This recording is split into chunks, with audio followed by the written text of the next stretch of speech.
Здравейте хора, това е канала в Алекс.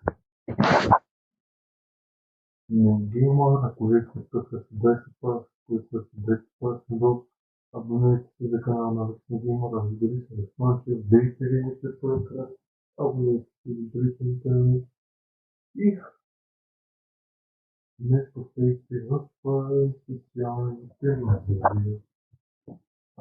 Ще бъде това да издете и вече предишните нека почваме. Ja,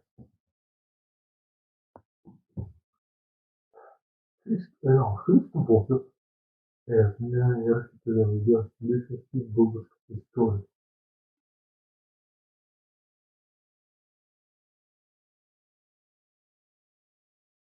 Животът му е кратък, борен, нададен с делата на свободата. 2. Родословие и дет.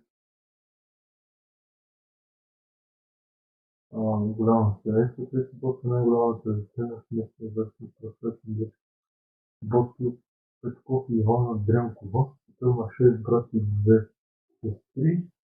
Всички 3 деца. Но децата умират съвсем малко. Стара трима. 3. Като дете в Калуфера Смит е бил истински таратор. Наш приятел, таратор, да приятелите.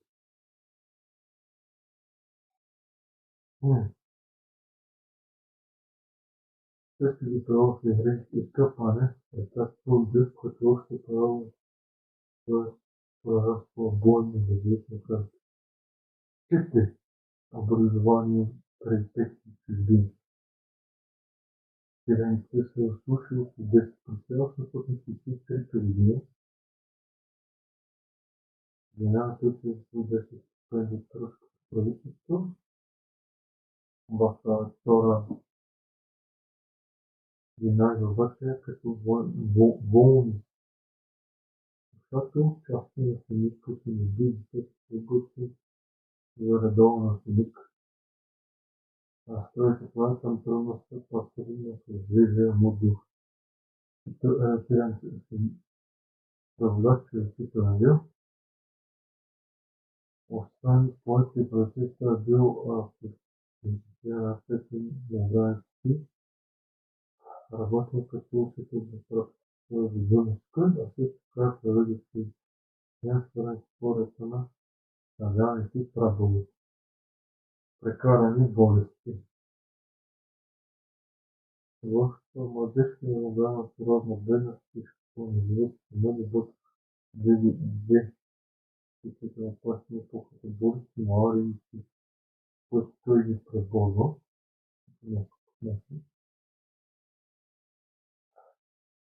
Пет. Творчество и любов. Скромно оригинално след Ботев живее 28 години и става последващи само и път време текста от пътят на 3 живи през 1945 година. Съвместните успехи на Стамбул след 5 мизи. Ботев Стамбул първото конкурсия майски във вестник Гани.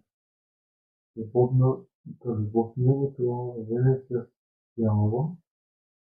Двамата сключват само гражданска действия по област, любов, вярването, думи, морален си, изяви много по-консултации, институции, заедно имат една дъщеря Иванка, след всичко обаче тя много напрежа се кров, умирен, когато само не помня точно.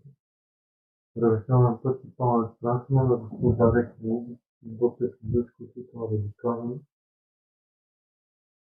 се рождавам до анархизма, който съвсем не е признал никакви господа, не дали са били османски, пък не български държави, представа на руската имперска политика.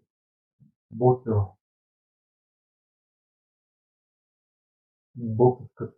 Викът на Ботев е забранено първата в пътята модерна въпроса. защото съм минал 5000 евро, през не става да 1925. Нали се Ботев. Другата ранце, традицията си е само сестра на тройната естествено първа, за хубаво, на своите види честности. Една специалистка, Христос му обаче се въжда познати днес традиция, с единолично мълчание на поп и звука на сирените в цялата страна. Което което е много хубаво, което се направи.